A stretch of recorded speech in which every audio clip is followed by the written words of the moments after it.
why Dennis Strong is also deeply disqualified and highly disqualified from being the candidate. He does not, and he must come and tell us, he does not have a CAMS, he does not have a certified, and he's not a certified anti-money laundering specialist. He's not. He needs to be?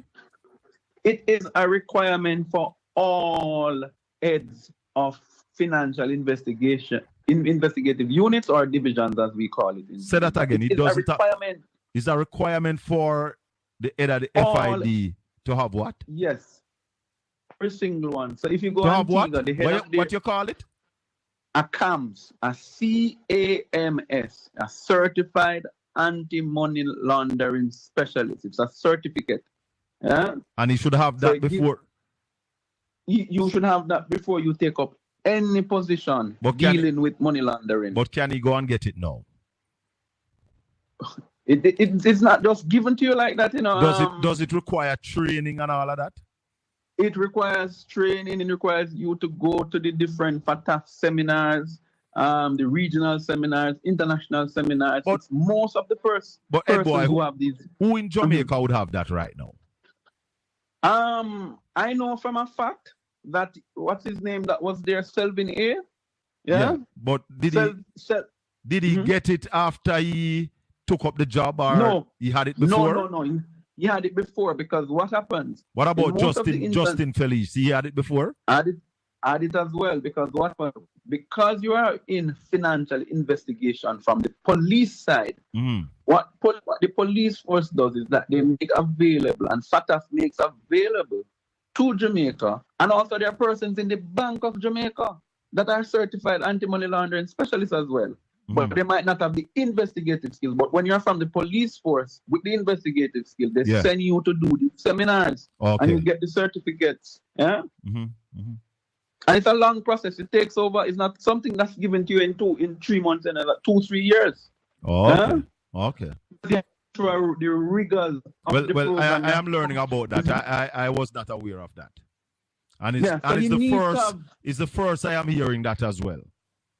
Yeah, he needs to have it. And I think Peter Bunting was hinting at it, because when he spoke to you last week, he did say that if you were to if you look at a normal compliance officer in any bank in Jamaica, most of them, or any investment of most of them, would have gone through, if not the full CAMS, they would have gone through the partial compliance training, which is surrounding to some of what CAMS specialists will do.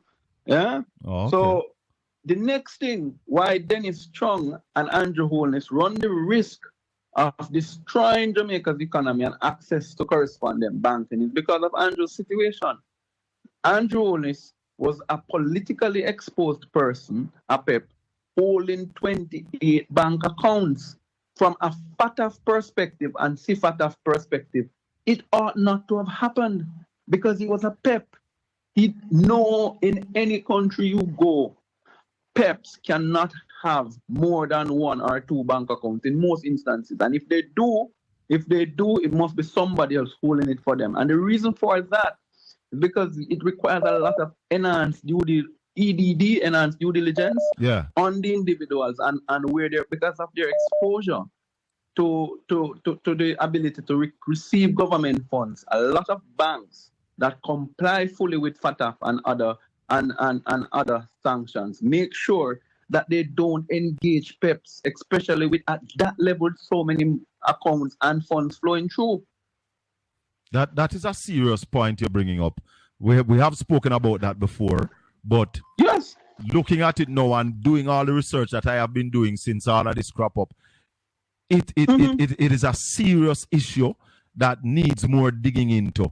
And I think, listeners, viewers, it is about time that our Prime Minister, if he's going to be on the ballot in the upcoming election, he must come clear to the Jamaican people before he gets on that ballot. The Prime Minister have questions to answer to. But also, if you listen to what Howard said, right? One of the problems that the Prime Minister faces right now, and the administration faces right now, is in this growing jump up and down on how Jamaica is transformed. What we're seeing, and I've read the last OSED report, right? And the OSED is the OSED deals with the monitor the flow of funds, but it's particularly for Europe, coming out of Europe. And what they are saying is that there has been a lot of movement of drugs from Jamaica to Europe, and the money is also flowing, and it's getting back into our financial system. So even though we have made headways, what we have seen happen now, Shaka, is that the banking system in Jamaica, particularly on the real estate, investment real estate side, that a lot of funds are now going into building these luxurious apartments and complexes that when you really trace, you can't tell where the money come from. Lord.